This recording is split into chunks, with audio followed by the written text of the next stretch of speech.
বন্ধুরা কালকে সবাই আমরা দুর্গা পূজার সব কাজ ছুটি পেয়ে যাব, তার জন্য আজকে রাতে এই ব্যবস্থা হচ্ছে। আমাদের অপারেটর দা রুটি করছে। আপনি যে রুটি করছেন আপনার কেমন লাগছে? খুব ভালো লাগছে, খুব গরমও লাগছে। কাল সব বাড়ি চলে যাবে। মন খারাপ হয় না আপনার? মন খারাপ কিছু হয়েছে। তো তুমি রুটিটা করো। তো দাদা, আপনি যে রুটি বেলছেন আপনার কিছু অসুবিধা হচ্ছে না? অসুবিধা মানে গরম লাগছে? থাক, ওটা যেটা বলছো পাবলিক বুঝে গেছে। তো কত বেশি রুটি বেলতে হবে আপাতত?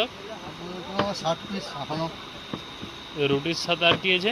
চিকেন তন্দুরি আর আর ডাল মিষ্টি আছে, আর কি আছে দাদা? সালাদ আছে, মিষ্টি আছে। তো গাইজ এই যে এগুলো আসছে, এখনও চিকেন আসে না, চিকেন আনতে গেছে বাজার।